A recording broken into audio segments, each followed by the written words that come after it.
मेरे एक डॉक्टर दोस्त हैं, उन्होंने मुझे कहा कि ये वीडियो प्लीज़ लोगों तक पहुंचाएं, इस पे बात करें क्योंकि लोगों को शायद समझ नहीं आ रहा और हमारे पास बहुत सारे केसेस रिपोर्ट हो रहे हैं।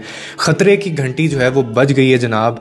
जो हम इस वक्त महसूस कर रहे हैं वो आम गर्मी नहीं है, ये दरअसल एल नैनो के ख़तरे की आमद है जो खामोशी से जाने ले सकता है और हमें अपने प्यारों से जुदा कर सकता है। मैं अभी आपको एक्सप्लेन करता हूँ ये क्या चीज़ है, और ये इंडिया और पाकिस्तान में बहुत केसेस रिपोर्ट कर रहा है। एक्सपर्ट का ये कहना है कि जैसे जैसे मई करीब आएगा ये सूरत हाल मजीद संगीन होती चली जाएगी। एल निनो बेसिकली है क्या? अगर आप बिल्कुल ही सादा अल्फाज में इसको समझें तो बहरुल काल की जो पैसिफिक ओशन का जो पानी होता है ना, वो गैर मामूली तौर पर गर्म हो जाता है।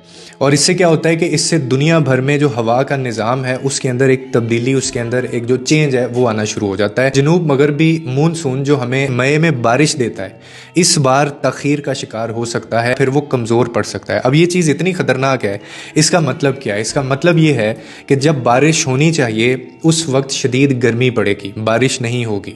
और ये जो सूरत हाल है ना, ये बहुत ही ज़्यादा ख़तरनाक हो जाती है। इतनी ख़तरनाक हो जाती है यहाँ तक कि सेहतमंद अफराद भी हीट स्ट्रोक की वजह से जान से जा सकते हैं। और ये सबसे ज़्यादा ख़तरनाक इसलिए कि आप खड़े खड़े गिर जाएंगे, आपको पता ही नहीं चलेगा।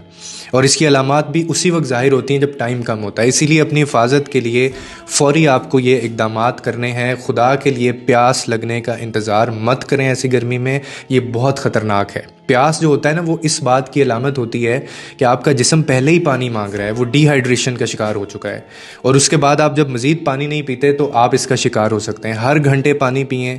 बच्चों और बुज़ुर्गों को खुदा के लिए बाहर ना जाने दें, उनको अंदर घरों के अंदर रखें। हमेशा अपने पास पानी की बोतल रखें। इसका सबसे ख़तरनाक जो वक्त होता है ना, वो होता है कि आप सुबह 11 बजे से दोपहर 3 बजे तक, चाहे ऑफिस में हैं चाहे आप कहीं भी हैं, आप बाहर मत निकलें, क्योंकि उस वक्त सूरज की जो शुआएं हैं वो बराह रास्त जिस्म पर पड़ती हैं। और अगर मुमकिन हो तो घर के अंदर रहें, बाहर अगर बहुत ज़रूरी काम नहीं है तो मत निकलें। और ये भी मेक श्योर करें कि स्कूलों के खेलों या सरगर्मियों के बारे में सोच समझ कर फैसला करें। बच्चे इसका बहुत शिकार होते हैं क्योंकि आपके बच्चे को जो है ना, उसकी सेहत ज़्यादा ज़रूरी है, किसी भी तमगे से ज़्यादा कीमती है। हीट स्ट्रोक की अलामात जो हैं वो आप सबको पता है। क्या होता है कि शदीद आपको सरदर्द होता है, बेहोशी से महसूस होती है आना, या फिर खुश्क जिल्द होना या पसीना ना आना। अगर ये अलामात आपको ज़ाहिर हो रही हैं या आप किसी को ये अलामात ज़ाहिर होता देख रहे हैं तो मरीज़ को सायादार जगह पर लेकर जाएं। फ़ौरन पानी फेंकें या उसको पानी पिलाएं। गीले कपड़ों से जिस्म ठंडा करें उसका, या फिर फ़ौरन उसको हॉस्पिटल लेकर जाएं। और आखिर में यही कि ये मालूमात पढ़कर खामोश ना रहें, क्योंकि ज़्यादा से ज़्यादा लोगों को पता चलेगा तो न जाने आप कितनी जानें बचा सकते हैं। इसे अपने ख़ानदान, दोस्तों और हर उस कम्युनिटी में शेयर करें कि हम सबको आने वाले जो एल नीनो सिचुएशन बनने जा रही है इससे हमें पता हो। और याद रखें, हम सिर्फ इस सूरत में इस ख़तरे से बच सकते हैं जब हम खुद को महफूज रखेंगे।